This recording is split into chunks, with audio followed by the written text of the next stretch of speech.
Bonjour, bienvenue à la vie du Meeple. Mon nom est Martin et aujourd'hui, on regarde pour organiser la boîte de l'Insondable.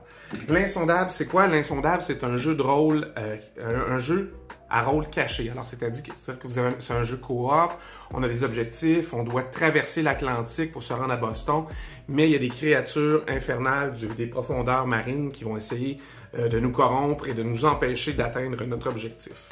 C'est bien le fun, c'est un jeu que j'avais pas l'habitude de jouer, ce type de jeu-là. Il y a des rôles cachés, c'est le remake de Battlestar Galactica pour ceux qui connaissent déjà.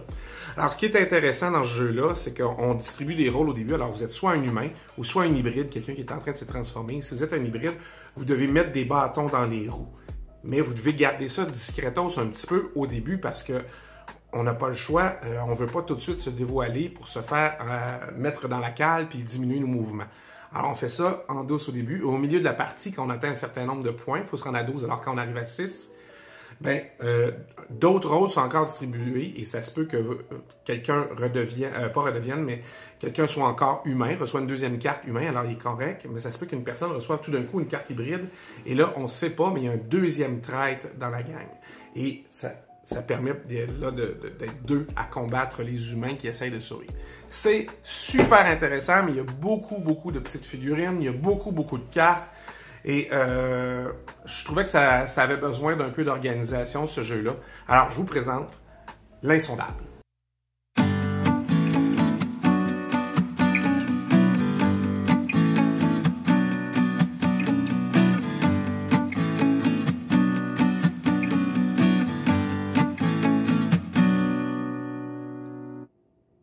Commençons par regarder ce qu'il y a dans l'Insondable. C'est quand même une assez grosse boîte. Alors, vous avez comme d'habitude, livre de règles, guide de référence. Vous avez un magnifique plateau, très épais, qui se déplie en 6 et qui fait l'image. Bougez pas, j'essaie de vous montrer. C'est vraiment l'image du dessus d'un bateau, comme ça. Alors, vous avez l'intérieur des cabines et des salles. Vous avez le pont, comme ça. Et vous avez plus haut, il y a l'eau, des endroits pour mettre les cartes. Et 4 cadrans essentiels pour, quand on joue au jeu, pour se dire, qu'est-ce qui descend le plus vite? Les vivres, les passagers, notre état mental ou le charbon, parce que le fuel, c'est super important. On essaie de se rendre à destination.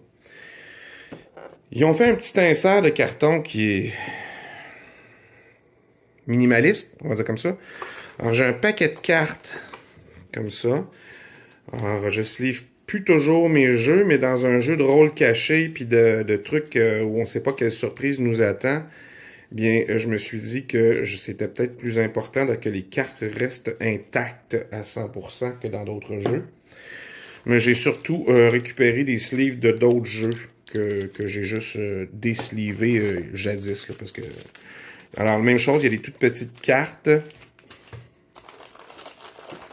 D'autres petites cartes. Alors, vous avez quelques standees qui représentent les joueurs. La coche au-dessus, ça aurait été de mettre des petites figurines, parce qu'il y en a d'autres, vous allez voir dans le jeu, mais l'avantage avec ceci, c'est que c'est très facilement identifiable. Les standees, c'était probablement la meilleure solution possible. Vous avez un dé dedans. Alors, quelques jetons supplémentaires. Pour dire, ça, c'est les passagers qu'on peut mettre en danger. Alors, il faut que ce soit des jetons parce que en arrière, c'est quand on va les retourner qu'on va savoir qu'est-ce qui leur arrive ou qu'est-ce qui arrive au vaisseau. Et vous avez des cartes un peu plus grandes qui sont à la fois des aides de jeu qui expliquent aussi vos rôles là, dans le jeu. Mais caché en dessous, ici, vous avez les monstres. Alors, ça risque de prendre le bord. L'illustration est quand même intéressante, mais je vois pas ce que je vais faire avec, à moins de m'en servir en coupant pour garder dans le fond je sais pas, peut-être un bout de ça. Ça pourrait être intéressant. Alors, vous avez deux grosses figurines qui vont pas arriver sur le bateau, mais qui vont se promener de chaque côté du bateau au fur et à mesure que les rounds, puis déverser quoi? Déverser de plus petites figurines. C'est-à-dire ce qu'on appelle les profonds là-dedans. Alors, ce sont des créatures aquatiques qui vont envahir le bateau, comme ça, selon différents modèles, dépendamment quel des deux personnages ici est placé à tel endroit. Alors, ça peut accélérer. Alors, c'est la mère Hydra et le père Dagon. Attendez, je vais...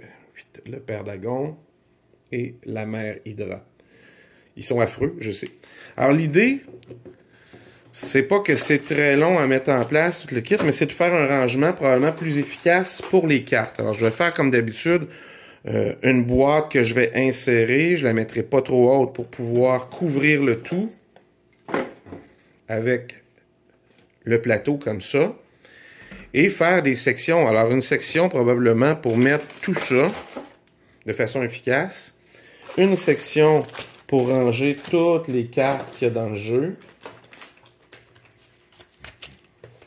Et ça aussi de façon efficace. Et peut-être une section centrale. Puis ça, il va falloir trouver une place parce que c'est assez large aussi. Et une section centrale probablement pour les jetons. Alors, il va falloir que je trouve une solution à tout ça. Ça me semble déjà un brin, comme un début d'idée ici, là, avec mes cartes et tout ça. Probablement mettre mes cartes les plus grosses ici, puis s'en venir vers les plus petites, vu que je les store debout, moi, mes jeux. Alors, tout ça va se compacter. Je ferai des sections. Alors, je regarde ça, puis je vous reviens avec ma solution. Alors, je vous présente ma solution pour l'insondable. Alors, qu'est-ce que j'ai fait? Si on enlève le couvercle. Livre de règles. C'est très traditionnel, on les met sur le dessus. Alors, qu'est-ce que j'ai? J'ai le plateau de jeu, qu'on avait dit. Et j'ai fait des divisions. J'ai fait une première division pour mettre les grosses figurines, parce que quand même, ça prend énormément de place, cette chose-là. Et je me suis dit, ils en prennent quand même une bonne largeur. Mais ce que j'ai fait, je me suis dit, OK, ça va aller là, j'ai plein de petites choses à mettre, mais les cartes sont plus importantes. Alors, je me suis dit, rangement de cartes. Alors, j'ai rangé dans ce sens-là toutes les cartes événements, comme ça. Les petites cartes avec les rôles, comme ça. Et les autres cartes, j'ai fait 3 séparateurs dans ce sens-là, ici, pour celles-là, les mettre dans l'autre sens. Alors, vous avez ici les 6 paquets de cartes avec les habiletés différentes. Alors ça, c'est la force ici.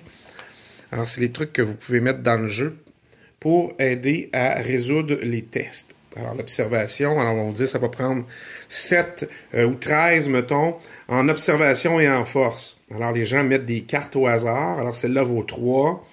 Et s'il y a si jamais il y a des traîtres, ben les traîtres vont mettre d'autres couleurs de cartes qui sont pas de l'observation et pas de la force. Et vous essayez, toutes les personnes, à mettre des bonnes cartes, mais par contre, vous allez les additionner, mais par contre, toutes les cartes qui sont de la mauvaise sorte seront soustraites. Alors, des fois, les traîtres agissent sans s'être dévoilés.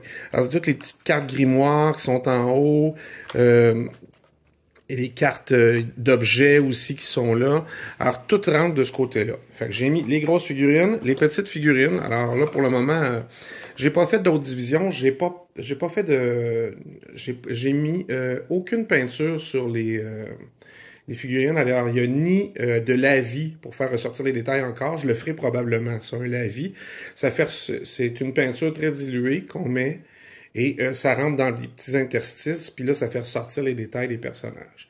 Mais je suis pas rendu là du tout. J'ai pas eu le temps.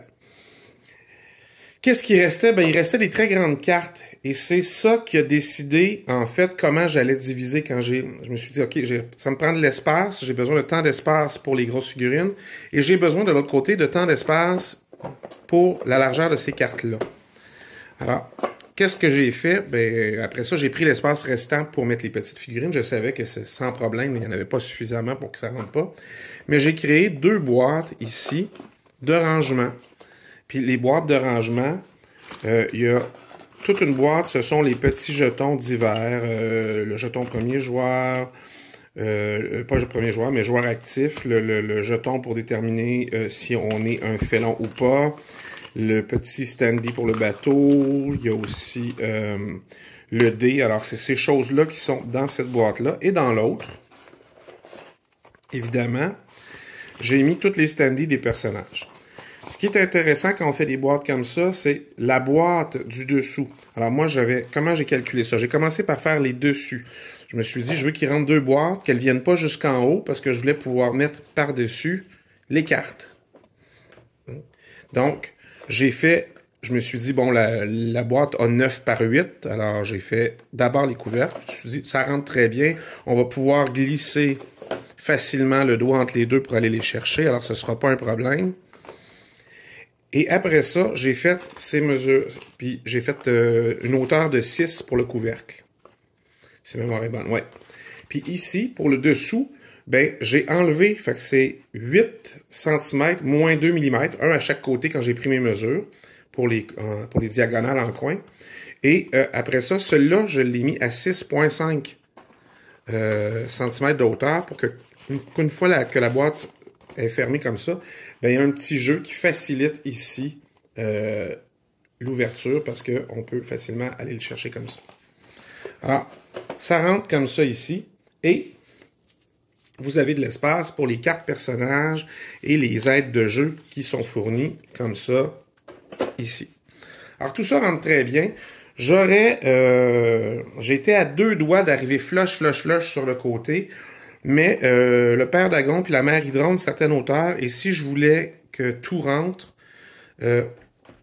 ça allait dépasser parce que l'épaisseur est très grande. Alors, vous avez à peu près 2-3 mm de surplus en hauteur comme ça qui ressort. Alors, ce que je fais, c'est que je mets les cadrans dans l'autre sens et je mets les livres de règles sur le dessus pour tout refermer. Alors, vous avez une boîte qui se referme. Il y a une légère élévation comme ça, mais ça permet de protéger tous les pics qu'il y a sur le dessus de l'image de la mère Hydra comme ça ici. Alors, on n'a pas bien le choix, c'est comme ça. Alors, j'espère que ça vous a donné des idées, hein, les cartes dans un sens, les cartes dans l'autre, les petites boîtes, tout ça, c'est un beau mélange. Et je voudrais rassurer Marie avec qui j'ai joué 2 fois, qui adore ce jeu-là. Marie et David ont la copie qu'on avait rapportée de